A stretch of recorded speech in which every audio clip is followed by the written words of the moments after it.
আলহামদুলিল্লাহ, সমস্ত প্রশংসা, সমস্ত গুণগান একমাত্র আল্লাহ সুবহানাহু ওয়া তাআলার জন্য। যে মহান আল্লাহ সুবহানাহু ওয়া তাআলা আমাদেরকে এই মাহে রমজানের অত্যন্ত দ্বার প্রান্তে শাবানের সর্বশেষ জুমার সালাত আদায়ের উদ্দেশ্যে এবং রমজানের প্রস্তুতিমূলক অত্যন্ত গুরুত্ব ও তাৎপর্য সিয়ামের ফজিলত শীর্ষক খুতবার মাধ্যমে কিছু আলোচনা, আলোকপাত ও শ্রবণ করার তৌফিক দান করেছেন। সেই আল্লাহ জাল্লা শানুর দরবারে অন্তরের অন্তঃস্থল হতে কালিমাতুশ শুকর আদায় করছি, সকলে করছি আলহামদুলিল্লাহ। অতঃপর দরুদ সালাম বর্ষিত হোক বিশ্ব মানবতার মুক্তির কান্ডারি, যিনি ছিলেন অত্যন্ত দয়ার নবী, মায়ার নবী, উম্মতের জন্য ছিলেন পাগল করা। উম্মতকে সহজে কিভাবে জান্নাতে নিয়ে যাবেন এজন্য দিয়েছেন তিনি মহান রবের পক্ষ থেকে দিক নির্দেশনা এবং অত্যন্ত সহজবোধ্য, সহজলভ্য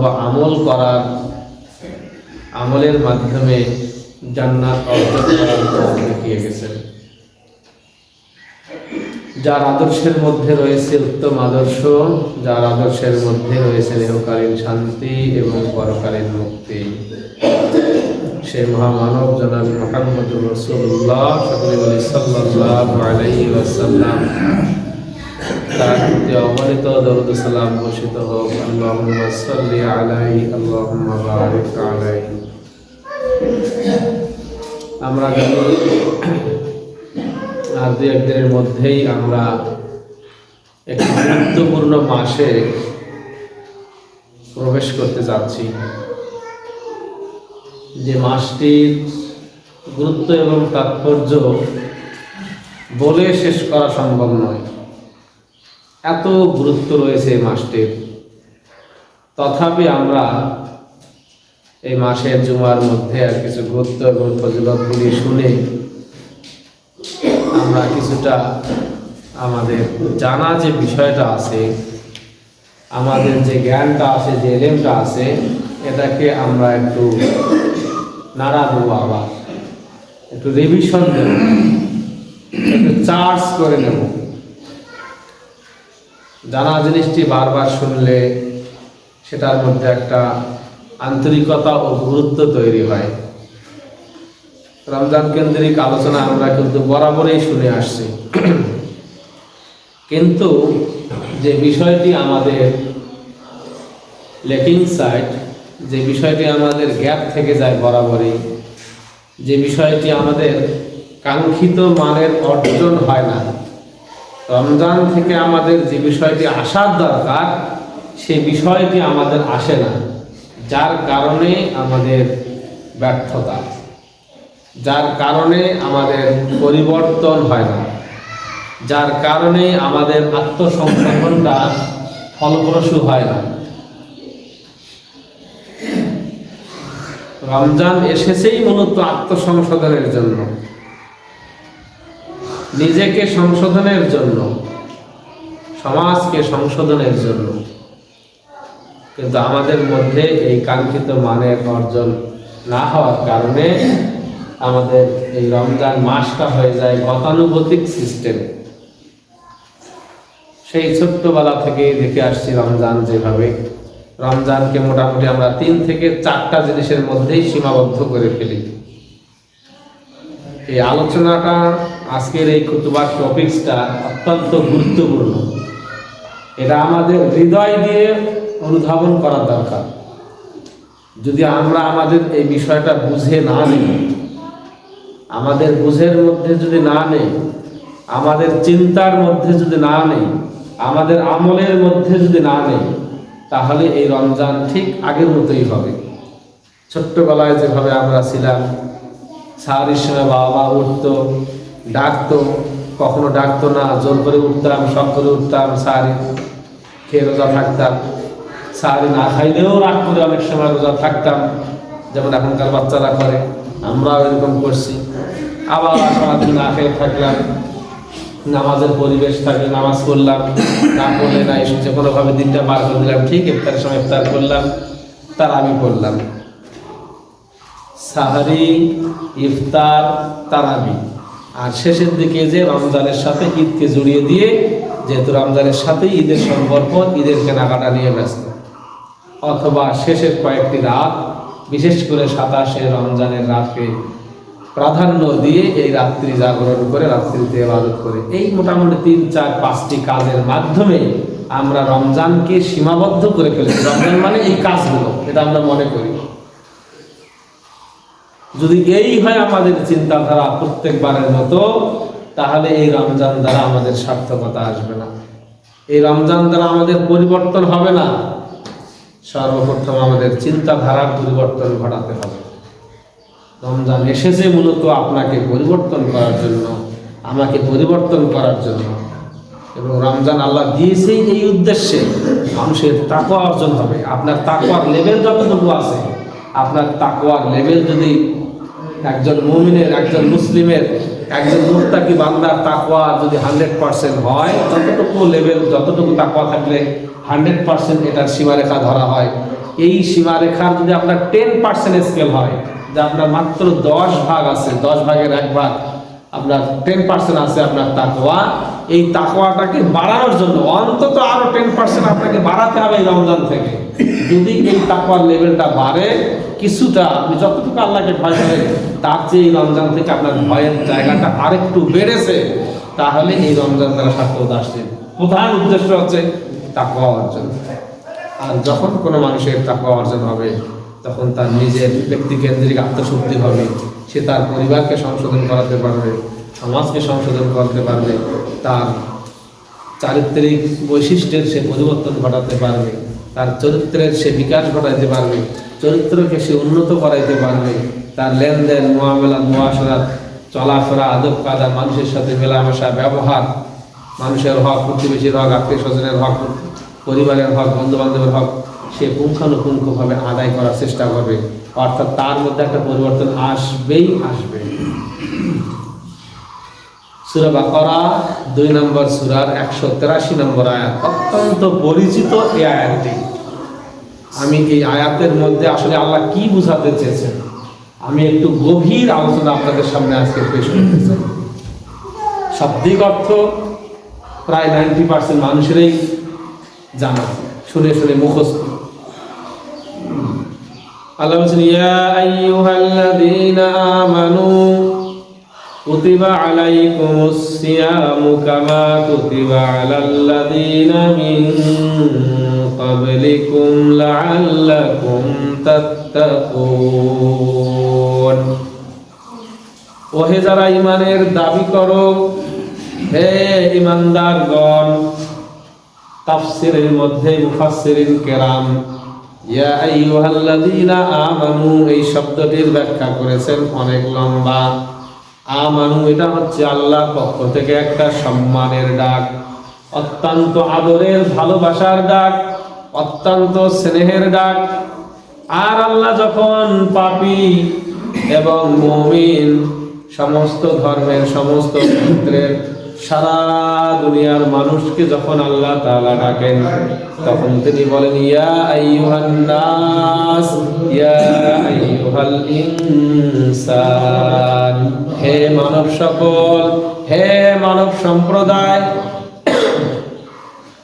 কিন্তু যখন আল্লাহ বলেন কোরআনের অনেক জায়গায়, অনেক আয়াতেই আল্লাহ বলছেন ইয়া আইয়ুহাল্লাযীনা আমানু, অত্যন্ত আদর ভরা কণ্ঠে আল্লাহ বান্দাদেরকে ডেকে ডেকে বলেন, যারা তোমরা ঈমানের দাবি করো, যাদের মধ্যে ঈমান আছে, যাদের মধ্যে প্রকৃত বিশ্বাস আছে, যাদের মধ্যে ঈমান আমল আছে, আল্লাহ তাআলা তাদেরকে ডেকে বলছেন ইয়া আইয়ুহাল্লাযীনা আমানু, হে ঈমানদাররা তোমরা শোনো। হে ঈমানের, কে কথা বলে বাইরে? আশ্চর্য ব্যাপার।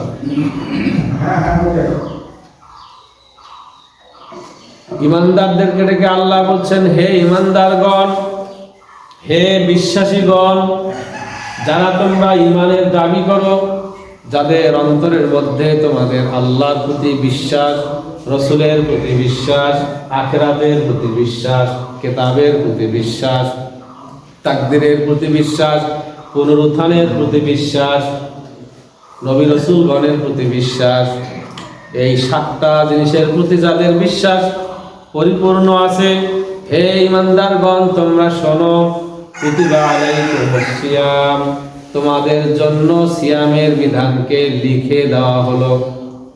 কাতাবা শব্দের অর্থ হচ্ছে লেখা। লিখে দেওয়া হলো, সিয়ামের বিধানটা ফরজ করে দেওয়া হলো। কুতিবা মানাহু ফুরিজা, কুতিবার অর্থ এখানে ফুরিজা অর্থ নেওয়া হয়েছে। কুতিবা, আল্লাহ বলছে আমি তোমাদেরকে লিখে দিলাম, অপরিহার্য করে দিলাম, তোমাদের জন্য বাধ্যতামূলক করে দিলাম, ফরজ করে দিলাম। শুধুমাত্র তোমাদের ওপর ফরজ করে দেওয়া হয়েছে, তোমাদের ওপরে বিধান চাপিয়ে দেওয়া হয়েছে এটা নয়। কামা কুতিবা আলাল্লাযীনা মিন ক্বাবলিকুম, তোমাদের পূর্বে যারা এসেছিল, যত জাতি এসেছিল, যত নবী রাসূল এসেছিল, তাদের জন্য এই সিয়ামের বিধান ফরজ ছিল, তবে ক্যাটাগরি ছিল আলাদা। বিভিন্ন নবীর সময় সিয়ামের সিস্টেম ছিল বিভিন্ন রকম। কোন নবীর সময় ছিল 6 মাস সিয়াম, আবার একটানা 6 মাস সিয়াম ছাড়া। কোন নবীর সময় ছিল একদিন পর একদিন সিয়াম, কোন নবীর সময় ছিল মাসে 3 দিন সিয়াম। বিভিন্ন সময় বিভিন্ন রকম সিয়ামের ক্যাটাগরি ছিল। এই সিয়ামের বিধান ইতিপূর্বেও ফরজ ছিল, তোমাদের জন্য আমি ফরজ করে দাও, তোমাদের জন্য আমি ফরজ করে দিলাম, লিখে দিলাম এই বিধানটা, এটা তোমাদের জন্য অপরিহার্য। কামা কুতিবা আলাল্লাযীনা মিন ক্বাবলিকুম, শুধু তোমাদেরকে ফরজ করে দেওয়া হলো, তোমাদের উপর এই বিধান বাধ্যতামূলক করা হলো এমনটা নয়। ইতিপূর্বে যে নবী রাসূল এসেছিল তাদের জন্য এই বিধান ফরজ ছিল। শুধুমাত্র একটা উদ্দেশ্য ছিল, মুখ্য উদ্দেশ্য একটা ছিল, প্রধান উদ্দেশ্য। সেই উদ্দেশ্যটা হলো লাআল্লাকুম তাত্তাকুন, যাতে তোমরা তাকওয়া অর্জন করতে পারো। তাকওয়া অর্জন করার জন্য এটা হলো একটা সহজ মাধ্যম। তাকওয়া অবলম্বন করা, তাকওয়া অর্জন করা, তাকওয়ার উপর অটল থাকা, তাকওয়ার উপর প্রতিষ্ঠিত থাকার জন্য এই সিয়ামের বিধানটা হলো একটা অত্যন্ত গুরুত্বপূর্ণ মাধ্যম।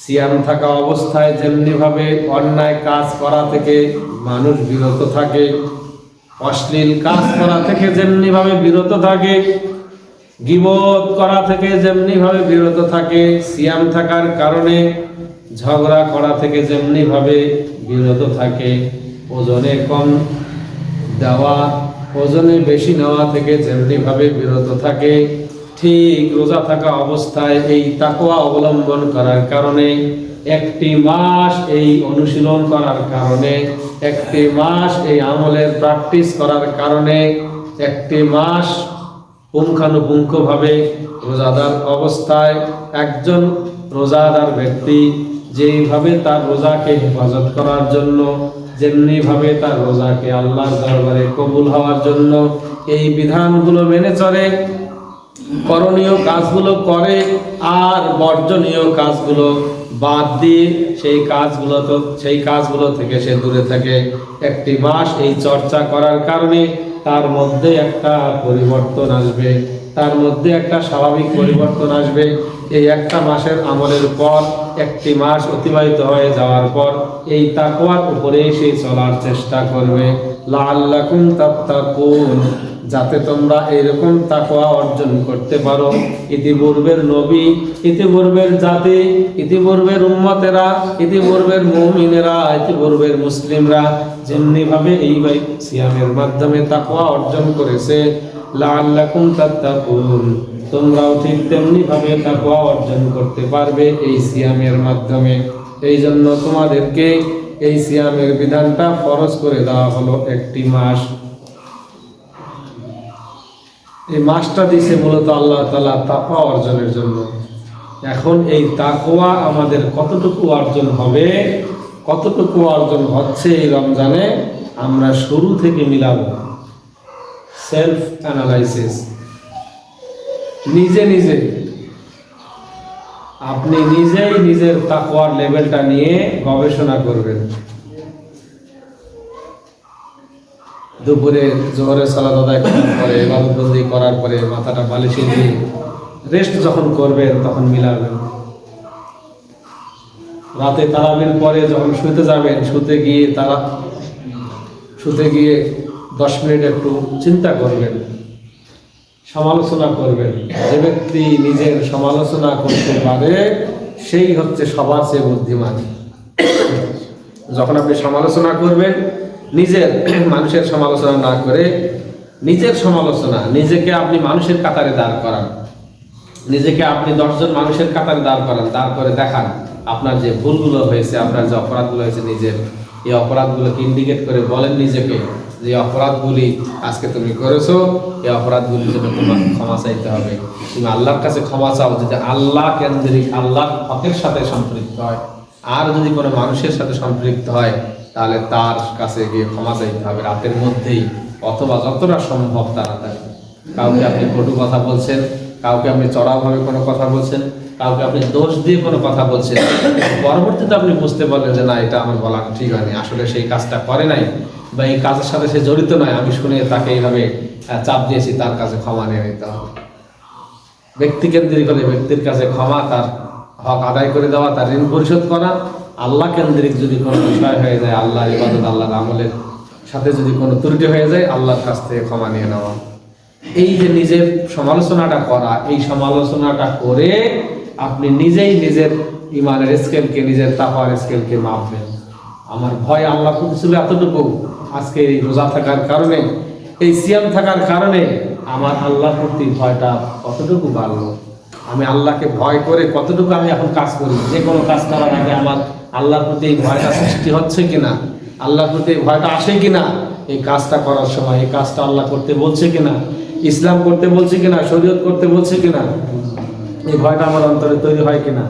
এবং আল্লাহর ভয়ে সেই কাজটা হালাল হলে আমি করব, আর হালাল না হলে সেই কাজটি থেকে আমি বিরত হয়ে আসব, সেই কাজটি আমি বাদ দিয়ে দেবো, এই ভয়টা আমার অন্তরে তৈরি হচ্ছে কিনা। যদি এই তাকওয়া অর্জন হয়, তাকওয়া অবলম্বন করতে পারি, আল্লাহ ভীতি যদি এটা আমরা অর্জন করতে পারি, তাহলে রোজার মাধ্যমে আমাদের সার্থকতা আসবে, অন্যথায় সার্থকতা আসবে না। সুতরাং আমরা এই গতানুগতিক সিস্টেমে আমরা এই রমজানকে গ্রহণ করব না। যেমনিভাবে ছোটবেলা থেকে আমরা রমজান দেখে আসছি, রমজান শুরু হয়েছে, সাহারি, ইফতার, তারাবির মাধ্যমে আমাদের রমজানকে আমরা বিদায় করে দিয়েছি, এইভাবে আমরা রমজানকে গ্রহণ করব না। আমরা রমজানকে গ্রহণ করব আল্লাহ যেভাবে একজন আহ্বানকারী পাঠাই দেন যখন রমজানের চাঁদ উদিত হয়ে যায়। ইদা জাআ রমাদান, যখন রমজান চলে আসে, ফুতিহাত আবওয়াবুস সামা, আসমানের দরজাগুলো খুলে দেওয়া হয়, অটো খুলে দেওয়া হয়। এটা কম সম্মান নয় রমজানের কারণে। যে আসমানের দরজায় বিশ্বনবী সাল্লাল্লাহু আলাইহি সাল্লামকে গিয়ে অপেক্ষা করতে হয়েছে, মিরাজের রাত্রে যখন আল্লাহ তাআলা তাকে নিয়ে যান অতিথি করে জিবরাইল আলাইহিস সালামের মাধ্যমে, এরকম একজন ফেরেশতার মাধ্যমে যাচ্ছেন আমার বিশ্বনবী সাল্লাল্লাহু আলাইহি সাল্লাম, যাকে আল্লাহ মেহমান করে নিয়ে যাচ্ছে। সেই গেট বন্ধ, সেখানে গিয়ে গেট নক করতে হচ্ছে। গেট থেকে বলছে, মানান্তা, কে আপনি? বলছে, আনা জিবরাইল। মা মানান্তা, আর আপনার সাথে কে আছে? বলছে, হুয়া মুহাম্মাদুর রাসূলুল্লাহ সাল্লাল্লাহু আলাইহি সাল্লাম। বলছে, তার কি আসার পারমিশন আছে উপরে আসার? বলছে, হ্যাঁ আছে, আল্লাহ তাকে মেহমান করে নিয়ে যাচ্ছে। তারপরে গেটটা খুলে দেওয়া হয়েছে প্রথম আসমানে। এভাবে আবার দ্বিতীয় আসমানে গিয়ে একইভাবে নক করতে হয়েছে। প্রত্যেক আসমানের দরজাগুলো খুলে দিয়ে দিয়ে নবী করিম সাল্লাল্লাহু আলাইহি সাল্লামকে সপ্তম আসমান পেরিয়ে, সিদরাতুল মুনতাহা পেরিয়ে আরশে আজিমের কাছে, আল্লাহর কাছে নিয়ে যাওয়া হয়েছে। সেই আসমানের দরজাটা অটো খুলে দেওয়া হয়েছে শুধুমাত্র রোজাদারের সম্মানের কারণে, রমজানের সম্মানের কারণে। আর এই 2 একদিন পরেই সেই আসমানের সমস্ত গেটগুলো খুলে দেওয়া হবে। কত সম্মান রমজানের! ওয়া ফুতিহাত আবওয়াবুল জান্নাহ, এমনি ভাবে জান্নাতের দরজাগুলো খুলে দেওয়া হবে। জান্নাতের দরজা সবসময় লক থাকে, সেই জান্নাতের দরজাগুলো খুলে দেওয়া হবে। ওয়া ফি রিওয়ায়াতি ওয়া ফুতিহাত আবওয়াবুর রাহমা, এবং সমস্ত রহমতের দরজাগুলো আল্লাহর পক্ষ থেকে খুলে দেওয়া হবে। যত রহমত আছে এই রহমতগুলো রমজানে রোজাদারদের ওপর, বান্দাদের ওপর বৃষ্টির বারিধারার মতন ঝরতে থাকে, চলতে থাকে। ওয়া বুল্লিকাত আবওয়াবুল জাহান্নাম, এবং জাহান্নামের দরজাগুলো বন্ধ করে দেওয়া হয় রমজানের সম্মানার্থে। ওয়া সুলসিলাতিশ শায়াতিন, শয়তানকে শৃঙ্খলাবদ্ধ করা হয়, শয়তানকে বেঁধে রাখা হয়, যার কারণে রমজানে মানুষের মধ্যে এমনিতেই একটা পরিবর্তন চলে আসে। মানুষ মসজিদমুখী হয়, মানুষ সিয়াম আদায় করে, মানুষ নামাজ আদায় করে, মানুষ দান করে, কোরআন তেলাওয়াত করে, মানুষের মধ্যে একটা ঈমানদারদের ইমেজ কাজ করে। রমজানের পবিত্রতার জন্য, রমজানের সম্মানার্থে আল্লাহ তাআলা এই ঘোষণা দিয়েছেন, এবং আল্লাহর পক্ষ থেকে একজন দাঈ, একজন আহ্বানকারী এসে আমাদেরকে ডাক দেন, আহ্বান করেন। সমস্ত মানুষদেরকে ডেকে ডেকে আহ্বান করেন রমজানের চাঁদ হওয়ার সাথে সাথে, ইয়া বাগিয়াল খায়র, হে সৎকর্মশীল বান্দা বান্দিরা, হে মুমিন বান্দাদের মধ্যে সৎকর্মশীল যারা, যারা নেক আমল করো বেশি বেশি, যারা আমলে সালেহ করো বেশি বেশি, যারা সবসময় আমলের মধ্যে থাকো, আল্লাহর ইবাদতের মধ্যে থাকো, আকবিল, তোমরা আরো সামনে বাড়ো, আরো বেশি করে আমল করার জন্য প্রস্তুতি গ্রহণ করো। এমন একটা মাস আসছে তোমার কাছে, শুধু সওয়াব আর সওয়াব, প্রত্যেকটা কাজের সওয়াব বৃদ্ধি করে দেওয়া হয়, 1 থেকে 10, 10 থেকে 700 গুণ পর্যন্ত বৃদ্ধি করে দেওয়া হয়। আল্লাহু ইউদাইফু মান ইয়াশা, আর যার ইচ্ছা, যার আমল আল্লাহর পছন্দ হয়, আল্লাহ তাআলা তার আমলকে, তার সওয়াবকে অসংখ্য গুণে অগণিত করে আল্লাহ তাআলা তাকে সওয়াব দান করেন। ইয়া বাগিয়াল খায়র, হে সৎকর্মশীল বান্দা, আকবিল, আরো সামনে বাড়ো, আরো বেশি করে আমল করার জন্য প্রস্তুতি গ্রহণ করো। এই মাসটা হচ্ছে সেরকম একটা সুবর্ণ সুযোগ, যে মাসে আমল করলে অন্য মাসের চেয়ে বেশি বেশি সওয়াব পাওয়া যায়। আবার বলছেন, ইয়া বাগিয়াশ শাররি, হে অসৎকর্মশীল বান্দা বান্দিরা, হে খারাপ কাজ করনেওয়ালা বান্দা বান্দিরা, হে অন্যায় কাজ করনেওয়ালা বান্দা বান্দিরা, আকসির, থেমে যাও, সাবধান হও। এই মাস এমন একটা মাস এসেছে, তোমাকে পরিবর্তন করার জন্য এই মাস এসেছে, তোমাকে সংশোধন করার জন্য এই মাস এসেছে, তোমার পরিবর্তন করার জন্য, তোমার আত্মশুদ্ধি করার জন্য, তোমাকে চেঞ্জ করার জন্য এই মাস এসেছে। সুতরাং যত অসৎ কর্ম করো, যত খারাপ কাজ করো, যত অশ্লীল কাজ করো, আকসির, থেমে যাও, আর সামনে বাড়িও না, সংশোধন করো, নিজের পরিবর্তন ঘটাও। এই মাস এসেছে আল্লাহর পক্ষ থেকে বিশেষ ক্ষমার মাস, এমন একটা মাস যে মাসে আল্লাহ তাআলা রহমত, বরকত, মাগফিরাত, নাজাত দিয়ে ভরে দিয়েছেন। যে মাসের মধ্যে আল্লাহর রহমত আর বরকতে ভরা। আপনার কোথায় কি সমস্যা, আল্লাহর কাছে চান, আল্লাহ আমার পরিবারে রহমত আর বরকত দাও, আমার সমাজের মধ্যে রহমত আর বরকত দাও, আমার স্বামী স্ত্রী, স্ত্রী সন্তান, এই পরিবার পরিজনের প্রতি রহমত আর বরকত দাও। আমার চাকরির মধ্যে এই সমস্যা, আল্লাহ আমার চাকরির মধ্যে রহমত আর বরকত দাও, আমার ব্যবসা বাণিজ্যের মধ্যে রহমত আর বরকত দাও, আমার ক্ষেত খামারের মধ্যে রহমত আর বরকত দাও, আমার এই পেশা, আমি এই পেশায় নিয়োজিত, এটাই হচ্ছে আমার ইনকামের একমাত্র উপায়, এটাই হচ্ছে আমার ইনকামের একমাত্র পথ, আমার এই পেশার মধ্যে, আমার এই কর্মের মধ্যে তোমার রহমত আর বরকত দাও। আল্লাহ, জীবনে যা গুনাহ করেছি, আল্লাহ গুনার জন্য তওবা করছি, ক্ষমা চাচ্ছি, তুমি ছাড়া কেউ ক্ষমা করতে পারে না, আল্লাহ তুমি আমাকে ক্ষমা করো, আমাকে মাগফিরাত দান করো। আর আল্লাহ কিয়ামতের মাঠে যখন হিসাব নিকাশ শুরু হবে, আমার গুনাহগুলো প্রকাশ না করাইয়া আল্লাহ তোমার রহমান আর গফফার নামের ওসিলায় আমাকে ক্ষমা করে দিয়ে ওই জাহান্নাম থেকে নাজাত দিয়ে জান্নাতুল ফিরদাউস দান করো। এমন একটা মাস, যে মাসে আল্লাহ সারাক্ষণ দোয়া কবুলের জন্য স্পেশালি প্রস্তুত। যে কোনো সময় তো আল্লাহ 24 আওয়ার্স তো প্রস্তুত দোয়া কবুলের জন্য, কিন্তু রমজানের জন্য বিশেষ একটা ঘোষণা, বান্দারা তোমরা বেশি বেশি করে আমলের মধ্যে ডুবে যাও, আমলের সময় দাও, আল্লাহর ইবাদতে মশগুল হও এবং আল্লাহর কাছে চাও আল্লাহ রমজানে অত্যন্ত বেশি বেশি করে ক্ষমা করেন। যে কোনো মুহূর্তে, শুধুমাত্র ইফতারের সময় ক্ষমা করেন এমনটা নয়, এনি টাইম আল্লাহর কাছে ক্ষমা চান, নিজের গুনাহের কথাগুলো মনে করে দিয়ে আল্লাহর কাছে ক্ষমা চান। রমজান কেন্দ্রিক দুটি হাদিস আপনাদের সামনে পেশ করেছি। আল্লাহ রাসূল সাল্লাল্লাহু আলাইহি ওয়াসাল্লাম বলেছেন, আলাইকা বিসিয়াম, তোমরা সিয়াম আদায় করো। রমজানের সিয়াম আদায় করো। সিয়াম যদি তোমরা পাও, রমজান যদি তোমরা পাও, কেউ ছেড়ে দিও না। এই রমজানের আগে কত মানুষ বিদায় নিয়েছে, আমরা এখনো জানি না কারা আমরা রমজান পর্যন্ত পৌঁছবো। যদি রমজান পেয়ে যাও, আলাইকা বিসিয়াম, সিয়াম তোমরা আদায় করবেই, সিয়াম তোমরা ছেড়ে দিবে না। ইন্নাহু লা মিসলালা, কেননা এটার সমপরিমাণ কোনো আমলে নাই। সুবহানাল্লাহ, এত গুরুত্বপূর্ণ রমজানের সিয়াম, এর সমপরিমাণ অন্য কোনো আমল নাই। একটা উদাহরণ দেই, কাফারাটাকে।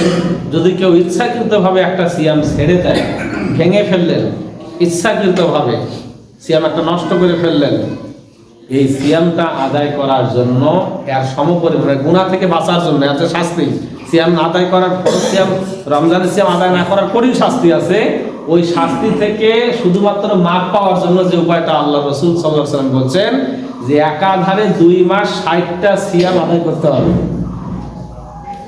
একটা সিয়াম রমজানে আপনি দিলেন না, মনে করেন 30টা সিয়াম হলো, একটা সিয়াম আপনি আদায় করেন না, ইচ্ছাকৃত হবে নষ্ট করছেন। এই সিয়ামটা আদায় করার জন্য বা এই সিয়ামের শাস্তি থেকে, সিয়াম আদায় না করার যে শাস্তি, যে পাপ, এটা থেকে বাঁচার জন্য 2 মাস একাধারে সিয়াম আদায় করতে হবে।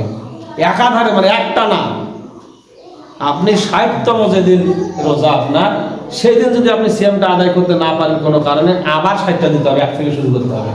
60টা সিয়াম একটা না দিতে হবে, তারপরে একটা সিয়ামের গুনাহ থেকে বাঁচবেন, শাস্তি থেকে বাঁচবেন। তবু এই একটা সিয়ামের যে মর্যাদা, যে সওয়াব, এটা সমপরিমাণ হবে না। ইন্নাহু লা মিসলালা, এটা সমপরিমাণ কোনো জিনিস নাই।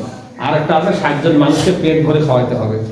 হয় 60টা রোজা একাধারে, অথবা 60 জন মিসকিন, 60 জন গরিব মানুষকে, প্রকৃত গরিব 60 জন মানুষকে পেট ভরে খাওয়াতে হবে, তৃপ্তি সহকারে।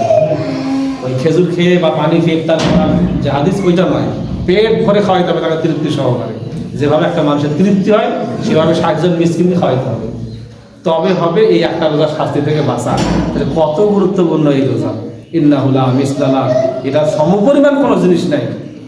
29টা হোক 30টা হোক, সিয়াম আদায় করার জন্য একেবারে কঠিনভাবে সিদ্ধান্ত নিয়ে নেন, কনক্রিট ডিসিশন নিয়ে নেন, কঠিন ডিসিশন নিয়ে নেন যে আমাকে সিয়াম আদায় করতেই হবে।